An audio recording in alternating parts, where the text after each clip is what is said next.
Welcome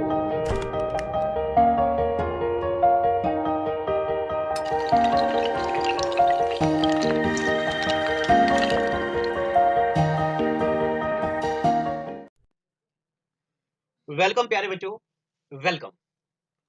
कल आप doubt पूछते थे काफी सारे पिछले लेक्चर में कि महंगाई कैसे होती है, फिर महंगाई को सस्ता कैसे करते हैं, ये कौन करता, वो कौन करता, फलाना कौन करता, ढिमका कौन करता। अरे जरा ठंड रखा करो। अभी हम आपको बताएंगे फलाना कौन करता, ढिमका कौन करता, महंगाई कैसे होती, सस्ताई कैसे होती। कल हमने पढ़ा था इससे पहले लेक्चर में कि क्रीपिंग इन्फ्लेशन वो वाली इन्फ्लेशन होती है जिसमें मात्र 3% इन्फ्लेशन होता है, यानी कि 3% महंगाई होती है। और फिर हमने पढ़ा वॉकिंग या मॉडरेट इन्फ्लेशन, जिसमें 4% से लेके 5% इन्फ्लेशन होता है। फिर ऐसे ढेर से किस्म के इन्फ्लेशन पड़े। अब आपको एक बात पूछनी चाहिए थी कि मास्टर जी बौखला गए हो का, पगला गए हो का, ये का नोटंकी चल रही। ये 3% महंगाई काहे हो जाती, 4% महंगाई कैसे हो जाती है, 5% महंगाई कैसे हो जाती है। ये परसेंट जब भी निकाला जाता है तो भाई किसी बेस वैल्यू से परसेंटेज निकाला जाता है। जैसे मान लो आपके आगे 400 नंबर 500 में से, तो 400 नंबर आगे 500 में से, तो 100 से मल्टीप्लाई करेंगे तो जितना आएगा उतना परसेंटेज आएगा, 80% या कुछ भी आया। तो परसेंटेज निकालने के लिए एक बेस वैल्यू होती है जिसे कंपेयर किया जाता है। अब यहां पे तो कोई बेस वैल्यू है नहीं, और उधर से आप बोल रहे 3% महंगाई हो रही, 4% महंगाई हो रही, 5% महंगाई हो रही। ये चल का रहा है, कुछ पल्ले नहीं पड़ रहा है। तो आज हम आपको बताते हैं क्या होता है, सुनते जाइए। आप मेरी बातों को चुप करके सुनना और आधे घंटे के बाद सवाल मुझे पूछना, हम आपको बताएंगे। या अब आप पूछ रहे होंगे मासी आधे घंटे के बाद कैसे, आप तो रिकॉर्ड कर रहे। मेरा कहने का मतलब ये है कि आधे घंटे के बाद आप पूछेंगे तो आपको पूछने के लिए कुछ बचेगा नहीं, ये बोल रहे हैं। पल्ले बड़ी बात देखो, अब मैं आपको यह बताने के लिए जा रहा हूं कि इन्फ्लेशन को मेजर कौन करता है। इन्फ्लेशन को मेजर कौन करता है, ये तो हमने पढ़ दिया कि इन्फ्लेशन का मतलब होता है जब चीजें महंगी महंगी महंगी महंगी महंगी हो रही हैं। डिफ्लेशन का मतलब जब चीजें सस्ती सस्ती सस्ती हो रही हैं। आखिर इन्फ्लेशन को मेजर कौन करता है, मेजर किया कैसे जाता है। तो सबसे पहले इन्फ्लेशन को मेजर करने के दो तरीके होते हैं। एक तरीका होता कंज्यूमर प्राइस इंडेक्स, एक तरीका होता होलसेल प्राइस इंडेक्स। क्या, इन्फ्लेशन को मेजर करने के लिए दो चीजें हैं। एक तो एक होता कंज्यूमर प्राइस इंडेक्स, एक होता होलसेल प्राइस इंडेक्स। अब ये कंज्यूमर प्राइस इंडेक्स क्या होता है और होलसेल प्राइस इंडेक्स क्या होता है, ये भी जरा सुनते जाओ। देखो, आप चले गए दुकान पे, और एक बात, आज का लेक्चर बहुत ही ज्यादा जरूरी होने वाला है, तो लिखने की कोशिश नहीं करना, दो बार सुनना इसको। मैं बड़े बेहतरीन कंसेप्ट आज पढ़ाने वाला हूं सच में। तो एक हो गया, आप मान लो मेरी दुकान है, ये मैं हूं, ये मैं हूं, और ये आप मोहतरमा है मेरी दुकान पे आ गई। ये मोहतरमा बोलते अंकल नहीं, मास्टर। ये मोहतरमा बोलते कि मास्टर जी, ये हमें दे दो, टूथपेस्ट दे दो। तो जब मैंने इनको टूथपेस्ट दे दी, पतंजलि वाली, शुद्ध पतंजलि वाली टूथपेस्ट दे दी मैंने इनको, 10 रुपए की। इतने की दी, 10 रुपए की। तो क्या मैंने पीछे से 10 रुपए की लाई थी? अगर मैंने 10 रुपए की लाई और इनको 10 रुपए की दी तो मैंने क्या कमाया? मैंने इनको बेची 10 रुपए की। इनके लिए ये 10 रुपए होते हैं क्या, रिटेल प्राइस। क्या होते हैं, रिटेल प्राइस। और मैंने ढेर सारी टूथपेस्ट लाई थी पतंजलि की शुद्ध, जहां से, तो जिस कीमत पे मुझे मिली उसको बोलते होलसेल प्राइस। क्या बोलते, होलसेल प्राइस। तो दो किस्म के प्राइसेस होते, एक होता कंज्यूमर प्राइस, एक होता होलसेल प्राइस। ये दो चीजें हैं। देखो, ये है कंज्यूमर प्राइस इंडेक्स और ये होता होलसेल प्राइस इंडेक्स। अब आप बोल रहे होंगे कि मास्टर जी, कंज्यूमर पता चल गया, प्राइस पता चल गया। कंज्यूमर प्राइस वो वाला प्राइस होता है जिससे कोई दुकान वाला, कोई जिससे कोई कस्टमर चीज खरीदता है, और होलसेल प्राइस वो होता है जिसे दुकान वाला खरीद के लाता है। बट ई इंडेक्स का लिखे हो, ई इंडेक्स पता नहीं चला हमें। किताबों के शुरू में देखा था इंडेक्स लिखा हुआ, अब इंडेक्स होता कहां है। तो जरा इंडेक्स सुनो। देखो, ये मैं लिख रहा हूं 2019, ये लिख रहा हूं 2020, ये लिख रहा हूं 2021, ये लिख रहा हूं 2022। 2019 में एक केला, या मैं लेता हूं, एक बिस्किट मिलता था 5 रुपए का। 2020 में वही बिस्कुट मिलने लगा 6 रुपए का, 2021 में वही बिस्कुट मिलने लगा फिर से 4 रुपए का, 2022 में वही बिस्कुट मिलने लगा 7 रुपए का। तो ये जो over the period of time कीमतें या तो बढ़ती हैं या तो कम होती हैं, तो ये जो कीमतें बढ़ती या कम होती हैं इसी को इकोनॉमिक्स में इंडेक्स बोलते हैं। क्या बोलते हैं इसको? इंडेक्स बोलते हैं।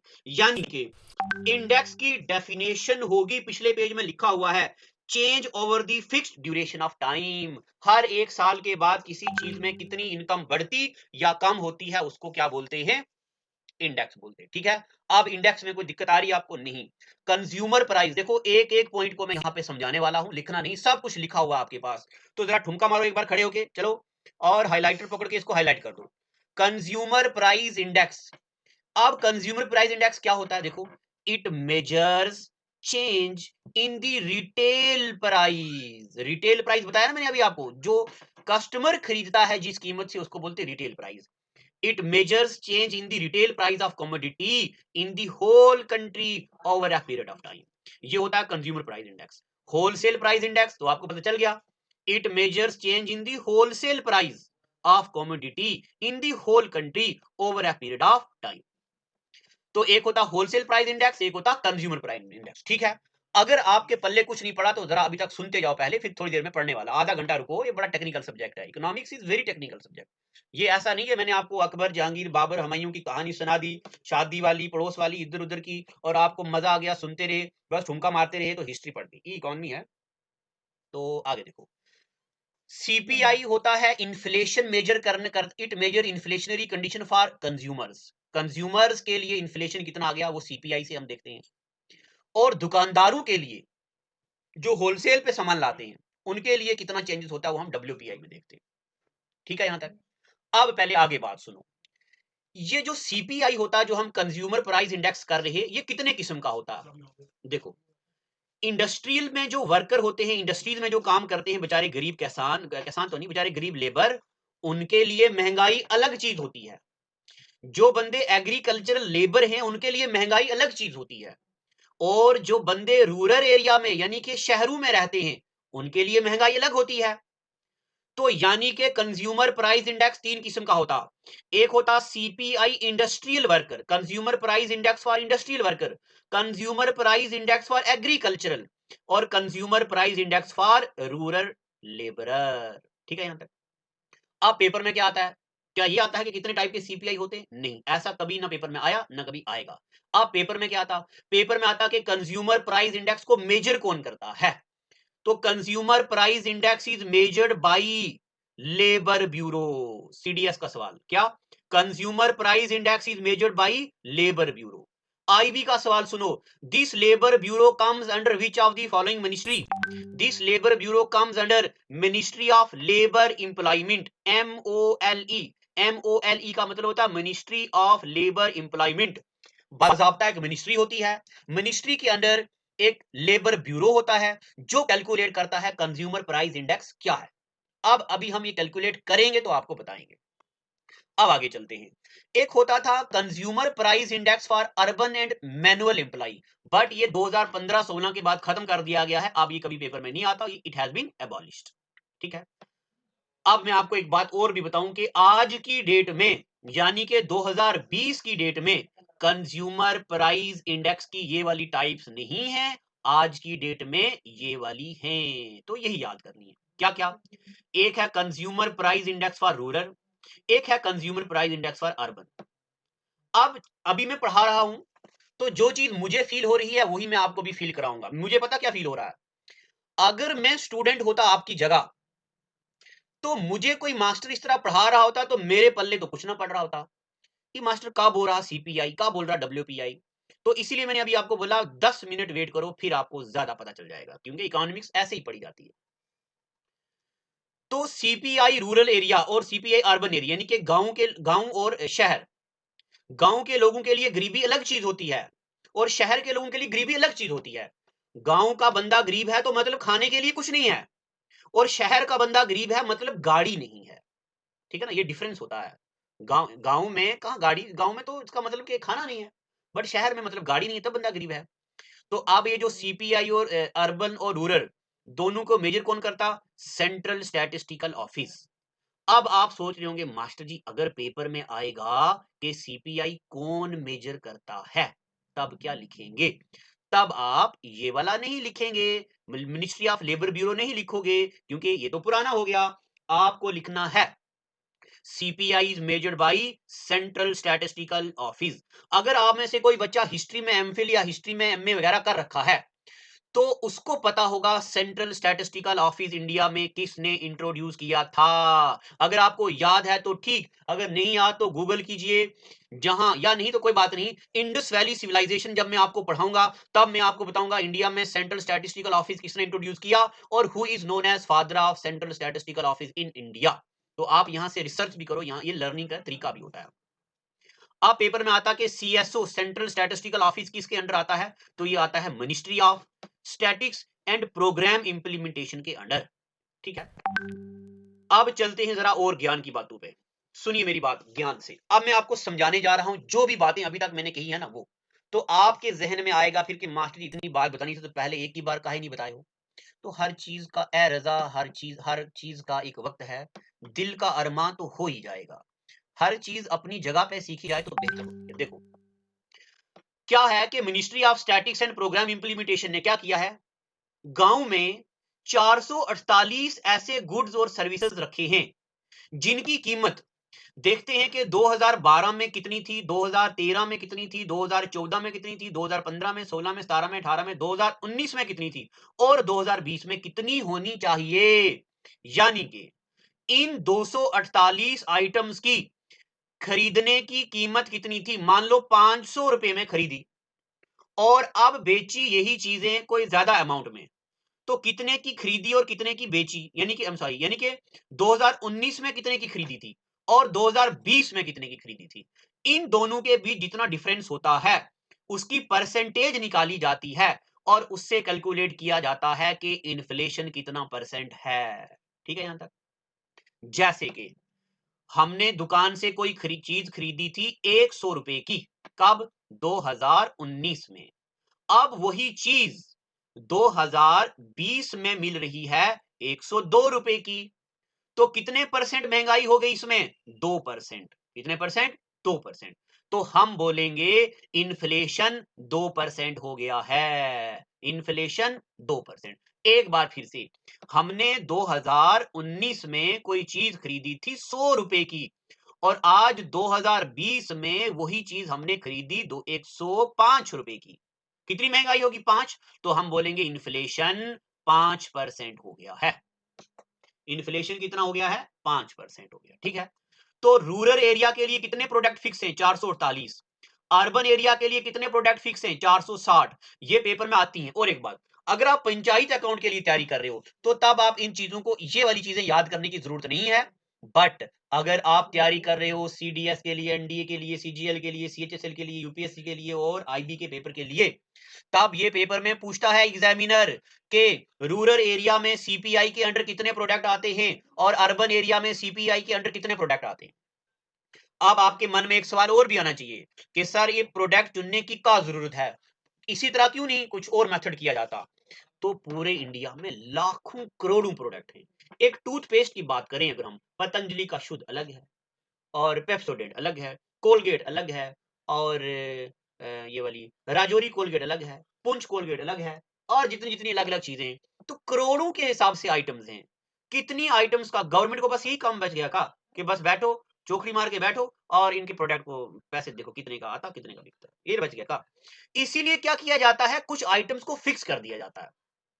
अब इन आइटम्स में क्या क्या होता है, हाँ, अगर ये क्लास होती थोड़ा और एडवांस लेवल की तो अब मैं आपको बताता इन 448 आइटम्स में एग्रीकल्चरल आइटम कितनी है, इन 448 आइटम में इंडस्ट्रियल की आइटम्स कितनी है, इन 448 आइटम में एजुकेशनल सेक्टर में कितनी आइटम्स आती हैं। तो अभी आप इतना याद रखो कि there are 448 items for rural area in CPI and there are 460 items for urban area in CPI। ठीक है, अंग्रेजी भी बोल लेते हैं हम, ऐसी बात नहीं। चलो, नो लेट्स मूव फर्दर। अब मैं आपको बताता हूं कि जिस तरह परसेंटेज कैलकुलेट की जाती है 100 पे, उसी तरह ये सीपीआई कैलकुलेट किया जाता है, एक एयर को बेस एयर मानते हैं जो कि अच्छा एयर होता है, कोई भी बेस एयर हो सकता है। तो पहले 2010 के मुकाबले में इन्फ्लेशन कैलकुलेट की जाती थी, यानी कि 2010 में चीजें कितने की बिकती थी, फिर 2011 में 12 13 14 15, यानी कि 2019 में अगर महंगाई कैलकुलेट करनी है तो 2010 को मद्देनजर रख के इसको बेस मान के करते थे। बट आज की डेट में यानी कि 2020 में बेस ईयर कितना है, 2012। और बैंकिंग के पेपरों में ये चीजें आती हैं कि सीपीआई का बेस ईयर क्या होता है। तो सीपीआई का बेस ईयर कितना है, 2012। अब प्यारे बच्चों, मैं ये उम्मीद करता हूं कि आप सबको ये पता चल गया है कि सीपीआई क्या होता है, कंज्यूमर प्राइस इंडेक्स। और अगर पेपर में आएगा कि सीपीआई को मेजर कौन करता है, तो CPI is measured by ministry of कौन सी, सीएसओ, यानी कि सेंट्रल स्टैटिस्टिकल ऑफिस। बस ये आपको याद रखना है, सीएसओ। और बहुत बार पेपर में आया भी है। और हाँ, एक बात, अगर आप 1992 93 94 95 98 99 2000 2001 2 3 4 5 6 7 8 9 तक के पेपर सॉल्व कर रहे हो, वहां पे अगर आएगा कि सीपीआई इज मेजर्ड बाई, तब वहां पे इसका आंसर होगा लेबर ब्यूरो, क्योंकि पुराने क्वेश्चन हैं तो जवाब भी पुराना। अब नए क्वेश्चन हैं, स्मार्ट क्वेश्चन हैं, तो जवाब भी नया, जवाब भी स्मार्ट, मास्टर भी नया, मास्टर भी स्मार्ट। चलिए आगे, अब हम ज्ञान की बातें करते हैं। WPI, तो WPI का मतलब मैंने आपको बताया था, होलसेल प्राइस इंडेक्स, जिस कीमत पे दुकान वाला बंदा चीजें खरीदता है। तो ओ WPI is measured by OEA, office of economic advisory. कौन मेजर करता, ऑफिस ऑफ इकोनॉमिक एडवाइजरी। अब मगर ये नोट में से कुछ चीजें पुरानी भी हो गई हैं। अब प्यारे बच्चों, हम चाहते हैं आपसे क्षमा, क्योंकि ये हो गया पुराना, 1 साल पहला ये लिखा हुआ है, तो इसको आप जरा पूंछ दो, यानी कि पोचा मार दो इस पे, और यहाँ पे लिखो जो हम बोल रहे। आप सबके पास नोट्स है ना, नोट में लिखो WPI इज मेजर्ड बाई, कौन मेजर करता, कौन मेजर करता, हाँ क्या, DPIIT। अब ये DPIIT क्या होता, डिपार्टमेंट फॉर, मैं लिखता शॉर्ट में यहां पे, department for promotion of, department for promotion of industry and internal trade, industry and internal और साथ में ट्रेड। ठीक है, तो WPI wholesale price index is measured bye OEA, knee DPIIT, ये 2020 में इसका नाम चेंज हो गया है, department for promotion of industry and internal trade. ठीक है, और ये किसके अंडर आता, ये तो बिल्कुल ठीक है, ministry of commerce and industry, ये डिपार्टमेंट है और ये मिनिस्ट्री है। पेपर में आता WPI कौन मेजर करता, तो DPIIT, DPIIT किसके अंडर आता, तो ministry of commerce and industry. अब अभी हमने पढ़ा सीपीआई के अंडर होती 448 आइटम्स रूरल एरिया के लिए और 460 आइटम अर्बन एरिया। ठीक है, यहां तक। अब चलते आगे, देखते WPI में कितनी आइटम्स होती हैं। WPI में 697 आइटम्स। बट क्या, मेरे अल्फाजों पे जरा गौर कीजिए। यहां हम बोल रहे रूरल एरिया में 448 गुड्स एंड सर्विसेज, यहां पे अर्बन एरिया में 460 गुड्स एंड सर्विसेज। और यहां देखिए बड़ा बड़ा काले काले पेन के साथ लिखा हुआ 697 गुड्स ओनली, नॉट सर्विसेज। तो अब जरा मुझे बताइए, पेपर में आता which of the following statement is true, there are 697 goods and services provided in WPI wholesale price index, और there are 697 goods only calculated in WPI। तो सिर्फ गुड्स, सर्विसेज नहीं। अब आप पूछ रहे मास्टर जी, ये तो पता चल गया हमें, बट ई पता नहीं चला कि सर्विसेज का होती। तो सुनिए, हम काहे बैठे यहाँ पे। गुड्स का मतलब होता कि हम गए गांधीनगर, वहां पे एक आइसक्रीम की दुकान आती है गांधीनगर वुमेन कॉलेज के सामने पार, जनता आइसक्रीम, नाम याद आ गया। अब जनता आइसक्रीम के सामने बड़ा बड़ा लिखा काले काले पेन के साथ कि सेल्फ सर्विसेज, यानी कि दुकान वाला खुद आपको आइसक्रीम नहीं ला के देगा, खुद अंदर आओ लो, हम सिर्फ निकाल के देंगे, खाओ, और जो चीजें हैं यानी कि जो रैपर वगैरह, वो जो यूज एंड थ्रो ग्लास आप यूज करोगे वो खुद फेंको। सर्विसेज का मतलब होता है हम सेवा क्या कर रहे हैं, और गुड्स का मतलब होता है हम चीज क्या प्रोवाइड कर रहे हैं। दुकानों पे लिखा होता है ना सेल्फ सर्विसेज, यानी कि हम कप प्लेट नहीं उठाएंगे, खुद उठाओ और खुद वहां पे डस्टबिन में गिराओ। तो WPI में सर्विसेज नहीं होती हैं, WPI में सिर्फ गुड्स होती हैं, और CPI में गुड्स भी होते हैं और सर्विसेज भी होती हैं। ठीक है, जिस तरह CPI का बेस ईयर 2012, उसी तरह WPI का बेस ईयर भी 2011-12।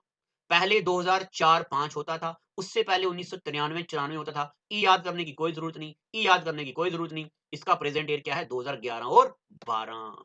ठीक है, यहां तक। अब आपके जहन में एक छोटा सा सवाल आ सकता है। देखो प्यारे बच्चों, बाल सफेद कर दिए मैंने पढ़ा पढ़ा के। अब मुझे ये पता है कि आपके अंदर एक डाउट आ सकता है कि मास्टर जी यहां आपने लिखा सिर्फ 2012 और यहां लिख रहे हो 2011-12, ई का नौटंकी चल रही। तो बताते हैं, अभी आप थोड़ी सी रखो ठंड। जब हम आपको पढ़ाएंगे 5 ईयर प्लानिंग, तब मैं आपको पढ़ाऊंगा फाइनेंशियल ईयर क्या होता है। हिंदुस्तान के अंदर फाइनेंशियल ईयर स्टार्ट होता है कब? कब होता है? मार्च के एंडिंग में, यानी कि अप्रैल में, 1 अप्रैल से फाइनेंशियल ईयर स्टार्ट होता है। इंडिया का फाइनेंशियल ईयर 1 अप्रैल से 31 मार्च तक चलता है। आपने सुना होगा आज 31 मार्च है, बैंक क्लोजिंग डे है, इतना रश है, मार्च के महीने में बहुत रश होता है हिंदुस्तान के बैंकों के अंदर। अब जब मैं आपको एग्रीकल्चर पढ़ाऊंगा, या तो मैंने आपको बताया भी हुआ है 1 अप्रैल से ही क्यों इंडिया का फाइनेंशियल ईयर शुरू होता है। तो जब भी हम फाइनेंशियल ईयर की बात कर रहे हैं तो हम कैसे बात करते हैं? 2011-12, 2009-10, 2013-14 ऐसे करते हैं। तो मैं आपको बताऊंगा अभी। अभी आप इतना याद रखो कि WPI का बेस ईयर 2011-12 और CPI का बेस ईयर 2000, इसका भी 2011-12 या 12 एक ही, सिर्फ यहाँ पे लिखा है। इसका भी आप लिख सकते हो 2011-12, 2011-12, कोई दिक्कत नहीं। चलिए अब प्यारे बच्चों चलते हैं, जरा काम की बात पे आते हैं। हाँ, सबसे खास बात मैं ले चलता हूं आपको सीधा। एग्जामिनर पूछता है कि इंडिया में इन्फ्लेशन कितने दिनों के बाद मेजर की जाती है? तो सुनिए, 1 अप्रैल 2014 से पहले, क्या बोल रहा मैं? बिफोर 1 अप्रैल 2014, इससे पहले इंडिया में इन्फ्लेशन मेजर की जाती थी वीकली। कैसे? वीकली, हर हफ्ते में मेजर की जाती थी। अगर और प्रिसाइज करूं तो हर हफ्ते के थर्सडे के दिन इंडिया में इन्फ्लेशन को मेजर किया जाता था। मगर 1 अप्रैल 2014 में उर्जित पटेल साहब ने कमेटी बनाई। उर्जित पटेल पता ना आपको, RBI के जो गवर्नर थे। उर्जित पटेल साहब ने कमेटी बनाई जिसको बोलते उर्जित पटेल कमेटी। और उर्जित पटेल कमेटी ने कहा कि वीकली नहीं, हर महीने में एक बार इन्फ्लेशन को मेजर किया जाए। इसलिए इंडिया में इन्फ्लेशन को मेजर किया जाता है ऑन मंथली बेसिस। बस ये एग्जामिनर का सवाल होता है। क्या होता? सुनो, in India inflation is measured monthly, weekly, annually या बाई एनुअली। तो क्या टिक करेंगे आप? In India inflation is measured कैसे? मंथली। ठीक है यहां तक? चलिए चलें आगे। और एक बात सबसे खास, बहुत बार CGL में आया हुआ सवाल, यहां लिखते हम क्या? अगर कभी पेपर में आएगा कि in India main index of measurement of inflation is, in India, एक क्वेश्चन लिख लो ऐसे, in India main index of measurement of inflation is, क्या होता है? CPI होता है या WPI होता है? तो सुनिए, 1 अप्रैल 2014 से पहले इंडिया में इन्फ्लेशन मेजर करने का एक ही तरीका था, होलसेल प्राइस इंडेक्स। बट 1 अप्रैल 2014 के बाद इंडिया में इन्फ्लेशन मेजर की जाती है कंज्यूमर प्राइस इंडेक्स पे। कौन से? यही जो हमने पढ़ाया, कंज्यूमर प्राइस इंडेक्स। और अगर IB का क्वेश्चन होगा तो consumer price index combined. Combined मतलब रूरल भी और अर्बन भी। यानी कि इसका मतलब क्या होता है? सुनिए, जब हिंदुस्तान के अंदर इन्फ्लेशन को मेजर किया जाता है तब यह देखा जाता है कि गांव के लोग और शहर के लोग, उनके लिए महंगाई क्या है, कंज्यूम किस रेट पे करते हैं वो चीजों को। तो इसको बोलते हैं कंज्यूमर प्राइस इंडेक्स। कहां पे? कंबाइंड। ये पेपर में आए बहुत बार। यहां तक पता चल गया आपको। अब 5 मिनट और पढ़ेंगे और एक नई चीज मैं आपको पढ़ाने वाला हूं। और अब मैं जो आपके सामने एक मैप रखूंगा, यानी कि एक टेबल बनाऊंगा, एक चार्ट बनाऊंगा, तो प्यारे बच्चों वो चार्ट आपको पढ़ना है। ये वाला टेबल आपकी नोट्स पे नहीं है, ये आपको बनाना है खुद से। छोटा सा टेबल है, हम क्षमा चाहते हैं आपको इतनी बड़ी तकलीफ दे रहे हैं हम, ओहो हो, हम माफी चाहते हैं। और क्या कर सकते हैं, माफी तो मांग सकते हैं। ऐसे करके लाइनें मारो, मारो नहीं, लाइनें लगाओ ऐसे, और ऊपर भी एक लाइन मार दो। चलो थोड़ी गलती होगी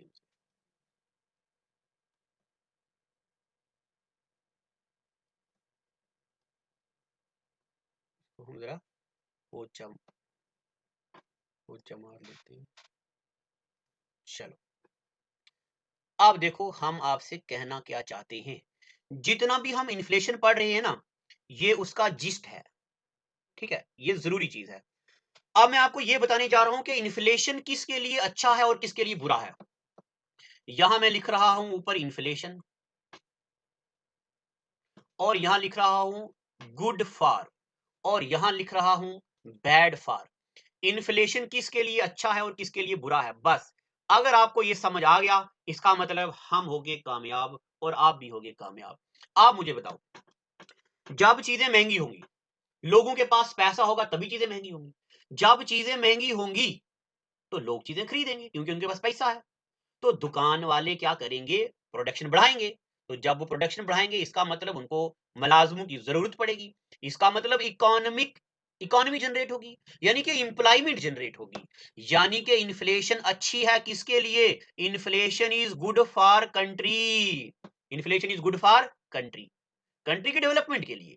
मगर एक मजदूर इंसान जिसके पास 100 रुपया एक दिहाड़ी का आता है, जब उसको 150 रुपए का मुर्गा खरीदना पड़ता है, तो क्या उसके लिए अच्छा है कि बुरा है। अगर वही मुर्गा 80 रुपए का होगा तो मजे से खरीदेगा, खाएगा, रात को लंबा लंबा लेटेगा, मजा करेगा, एंजॉय करेगा।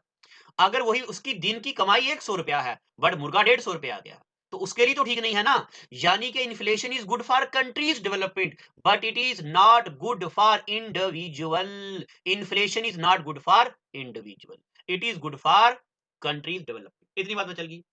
अब दूसरी बात, जब इन्फ्लेशन हो गई है तो जो लोग अमीर हैं उनके पास तो पहले से ही पैसा है, तो जब पहले से ही पैसा है तो और पैसा भी आ जाएगा।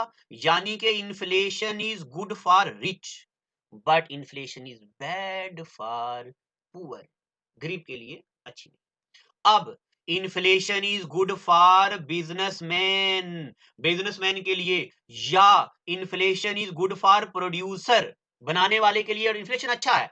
But inflation is not good for consumer, consumer के लिए इन्फ्लेशन अच्छा नहीं है, ठीक है। या इन्फ्लेशन, जिस बंदे की सैलरी है फिक्स्ड, फिक्स्ड सैलरी, उसके लिए भी इन्फ्लेशन अच्छा नहीं। क्यों, मान लो एक बंदा है, मास्टर लगा है, टीचर है, सैलरी आती है उसकी 25,000 रुपया, और उसको करवानी बेटी की शादी। तो पहले गोल्ड मिलता था 37,000 रुपए का, अब गोल्ड मिलता 50,000 रुपए का। उसको गवर्नमेंट थोड़ी बोलेगी भाई सोना महंगा हो गया, चलो तुम 25,000 रुपया और ले, बोलेगी गवर्नमेंट, नहीं बोलेगी। तो वो गरीब का बच्चा कहां जाए, किसकी मां को मासी बोलेगी। यानी कि सैलरीड पर्सन के लिए इन्फ्लेशन अच्छा नहीं है, ठीक है यहां तक। तो inflation is good for businessman, good for producer, not good for consumer, and it is not good for उस बंदे के लिए जिसके बंदे की, इस बंदे की फिक्स सैलरी है। अब अंग्रेजी में आतंक ऐसे बोल दिया।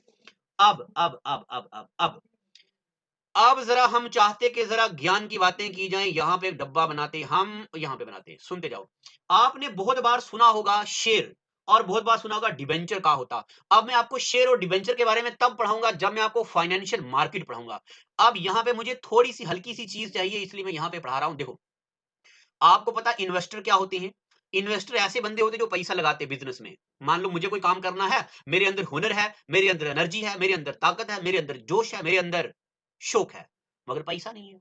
अब हम क्या करेंगे, हम एक इन्वेस्टर बंदा ढूंढेंगे, हम उनको बोलेंगे अंकल जी सर, मास्टर, मैडम, जो भी, आप जरा पैसा लगाओ, और हम करेंगे तन मन धन से दिन रात काम। पैसा आएगा जितना भी 50% आप लीजिएगा, 50% हम लेंगे। अब ये बोलेगा बेटा बिल्कुल सही बोले हो, चलो हम इन्वेस्टर बन जाते हैं। तो इन्वेस्टर दो किस्म के होते हैं। एक इन्वेस्टर ऐसा होता है जिसको बोलते हैं शेयर होल्डर, और एक इन्वेस्टर ऐसा होता है जिसको बोलते हैं डिबेंचर होल्डर। अब ये डिबेंचर होल्डर क्या होता है और शेयर होल्डर क्या होता है ये बताते हैं। ये डिबेंचर लिखा, हमारा हैंडराइटिंग थोड़ा खराब है, और हमने आपको बोला भी है, तारीख गवाह है, इतिहास के पन्ने गवाह है, हिंदुस्तान के अंदर रिकॉर्ड की किताबें गवाह हैं। जो जो बच्चा पढ़ने में बहुत अच्छा होता उसका राइटिंग गंदा होता, तभी हमारा राइटिंग गंदा है, पढ़ने में बहुत। ठीक है, चलो प्यारे बच्चों, जरा मजाक थी, अगर आप हमारे सामने होते तो आपको मजा आ जाता।